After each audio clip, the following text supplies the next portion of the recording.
Boa noite, graça e paz, meus queridos irmãos, meus amigos.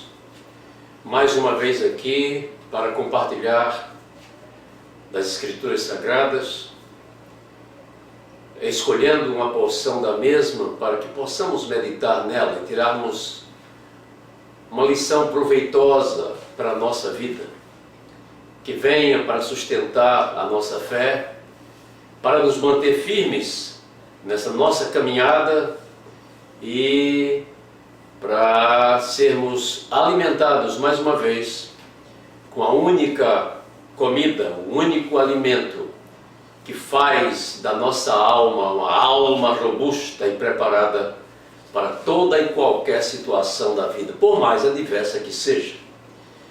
O texto que nós queremos ler hoje está impresso no livro do profeta Zacarias, no capítulo 1, versículo 3. É um pequeno texto conhecido dos crentes que leem a Bíblia. Diz assim a palavra de Deus: tornai-vos para mim, e eu me tornarei para vós, diz o Senhor dos Exércitos. Zacarias 1, 3. O que significa tornar? O que significa esse termo, tornar? Qual é o sentido dele? Bem, no geral tem o mesmo significado de voltar, exatamente igual àquilo que aconteceu na parábola do filho pródigo, que juntou tudo que tinha, a sua herança, que foi repartida com ele pelo pai, e ele se foi para o lugar mais distante possível da casa do seu pai. Mas em um certo momento, em um dado momento da sua vida, o escritor sagrado Lucas, ele diz que aquele jovem, depois de ter passado experiências tristes, ele tornou à casa do pai, ele regressou, ele voltou, ele se aproximou de novo da casa do pai. É isso que tem o significado de tornar. Tornar significa voltar, significa regressar, significa se aproximar novamente de alguém, de algum lugar. E é isso que o Senhor está convidando, fazendo convite ao seu povo através do profeta Zacarias. Tornai-vos para mim, e eu me tornarei para vós. É um convite que Deus está fazendo. Um convite para reatar laços que foram quebrados, laços que foram partidos. O convite vem sempre daquele que é mais forte, daquele que é capaz de sentir a situação dos que se foram, dos que depois de quebrarem laços de relacionamento, se distanciaram da sua presença. Então vem o convite feito pelo Deus Todo-Poderoso, o Deus que é misericórdia, o Deus que é longanimidade, o Deus que é amor, o Deus que sempre se apresenta para aqueles que estão distantes de si como um Deus gracioso e perdoador. Então ele diz: tornai-vos para mim. Esse é o Deus que a Bíblia nos revela.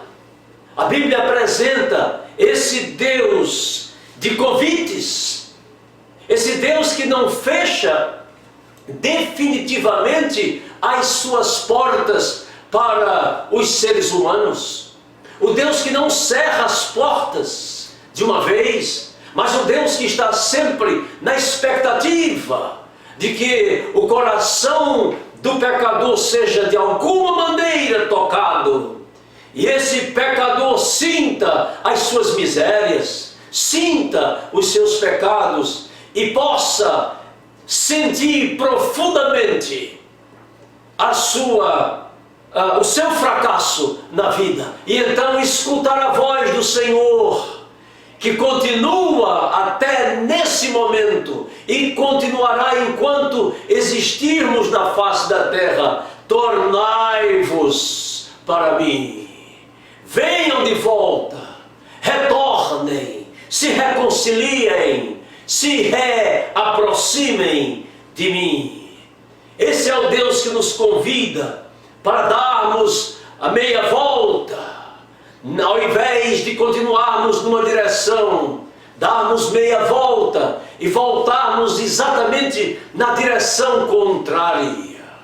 Os que já fizeram isso experimentaram a doçura da face feliz, alegre, a face que dá as boas-vindas, a face de Deus, face acolhedora.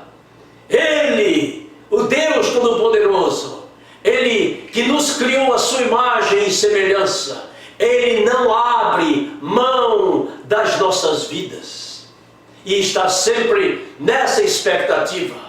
Ele mesmo toma a iniciativa de estender a sua mão e fazer o convite: tornai-vos para mim. Quando nos distanciamos de Deus, nós corremos o perigo iminente, o perigo de enfrentarmos catástrofes, ainda que não sejam visíveis ou externas, mas internas. Começamos a desenvolver problemas interiores quando estamos distantes de Deus: medo, insegurança, incredulidade. Começamos a desenvolver frutos que não são espirituais, frutos carnais, que nos fazem ver e sentir e desejar a vida apenas para uma satisfação do aqui e agora, nesse momento. Não há futuro para a vida daqueles que estão distantes de Deus. Eles esperam por Cristo e pela sua misericórdia apenas para esta vida. Esses são considerados por Paulo como pessoas infelizes, dignas de lástima, porque tudo quanto nós temos de forma imediata são experiências lisonjeiras. O escritor sagrado disse que há caminhos que aos homens parecem direito, mas o final deles dá sempre para a morte. Há um perigo iminente quando vivemos longe do Senhor. Lá no profeta Jeremias, Deus faz uma queixa a respeito do seu povo. Ele diz: o meu povo fez duas maldades. A mim me deixaram, viraram as costas para mim, se distanciaram de mim e foram e começaram a cavar para si cisternas, mas cisternas rotas, rachadas, que não podem conter as águas.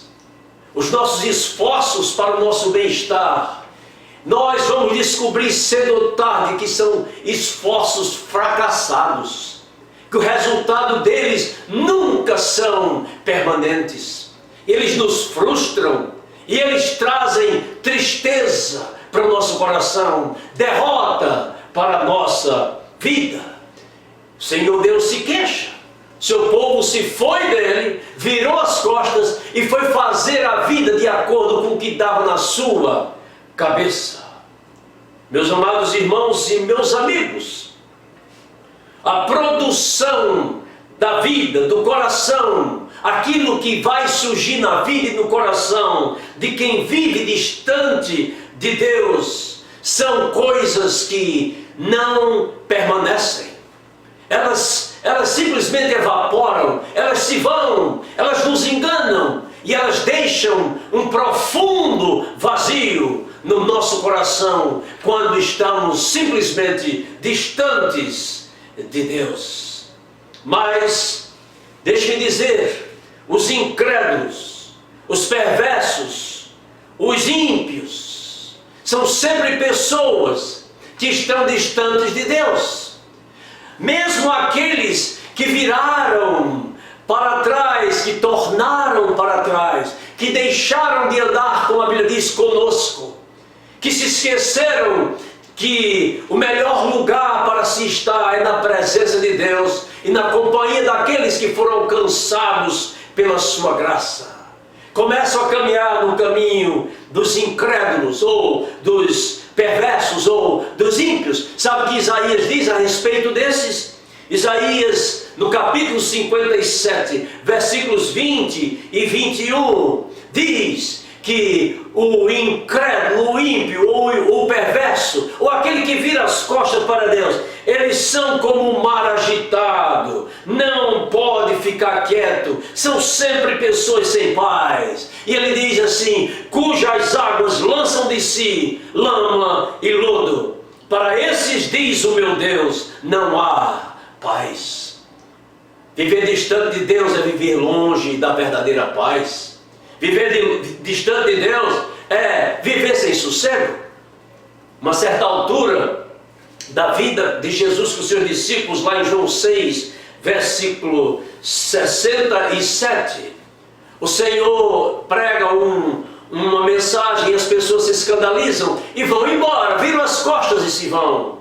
E Jesus então pergunta para os seus discípulos: vocês também não querem ir? Eles logo chegaram à conclusão que ir para longe de Jesus é ir para lugar nenhum, é viver ou buscar aquilo que não produz vida, que não produz esperança. Então Pedro responde: para quem iremos nós, Senhor? Se é aqui contigo que nós temos visto e conhecido que Tu és o Cristo, o Filho do Deus vivo, aquele que dá esperança, aquele que dá vida, aquele que resolve os nossos problemas interiores.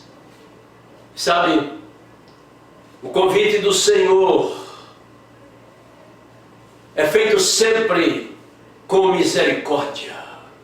O seu convite é: tornai-vos para mim, e eu me tornarei para vós. Tornar para o Senhor significa arrepender-se, mudar de direção.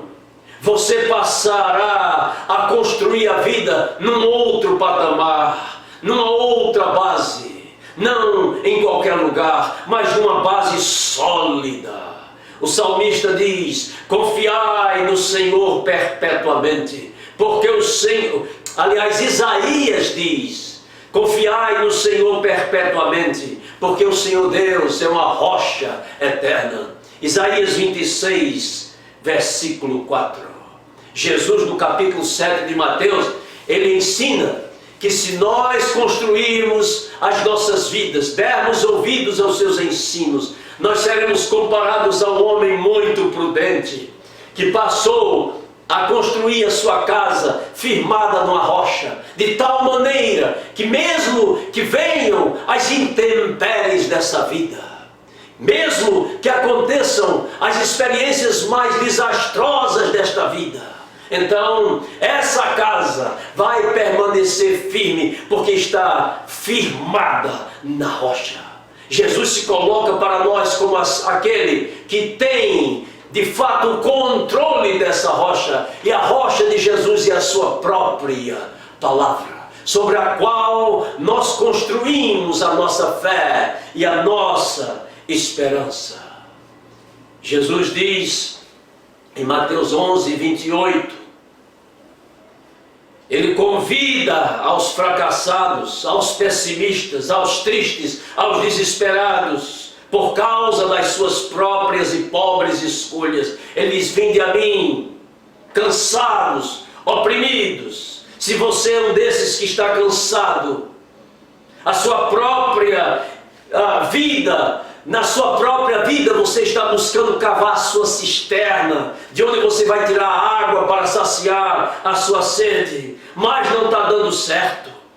A cisterna que você cava nunca dá certo, porque você mesmo está procurando construir a sua própria vida e procurando encontrar os seus próprios caminhos que te levem à vida. É como uma cisterna rota e quebrada. Essas águas, elas não vão ficar, elas irão sumir, porque essa cisterna será sempre uma cisterna rota. Jesus diz: vinde a mim, e encontrareis descanso para as vossas vidas. Você sabe, os nossos dias são dias difíceis. Você já deve ter percebido isso. Os nossos dias são desafiadores. Você já deve ter experimentado isso. Há dias que parece que é o fim da nossa vida. A tristeza bate, o desespero bate. Mas se você quer viver uma vida apesar das intempéries e das dificuldades, dê ouvidos ao convite do Senhor Deus, que diz: tornai-vos para mim, e eu me tornarei para vós. Você vai encontrar paz, porque o nosso Deus é o Deus da paz. Você vai encontrar sossego na sua alma, porque o nosso Deus é o Deus da paz. Você vai encontrar esperança, porque Cristo Jesus é a esperança de Deus para a humanidade que está cavando as suas próprias cisternas, fazendo o seu próprio caminho, caminhando pelos seus próprios caminhos, fazendo as coisas de acordo com os seus próprios pensamentos. Olha, se você entregar a sua vida ao Senhor hoje, dando ouvidos ao seu convite, você se tornar uma nova criatura. Você vai se tornar um homem, uma mulher, cuja esperança nunca murcha, nunca falha, porque essa esperança virá fazer parte da sua vida. A Bíblia chama essa esperança de Jesus Cristo, aquele que não morre mais, aquele que não passa mais, aquele que fica conosco para sempre. E nos garante a vida como um dom dado por Ele, para experimentarmos eternamente. Dê ouvidos a Deus. Tornai-vos para mim, e eu me tornarei para vós. Senhor, nos ajude a caminhar na Tua presença, a dar ouvidos à Tua voz, a permitir que o Senhor venha e reine em nosso coração, para encontrarmos a verdadeira paz e experimentarmos a verdadeira vida. No nome de Jesus. Amém e amém. Deus nos abençoe.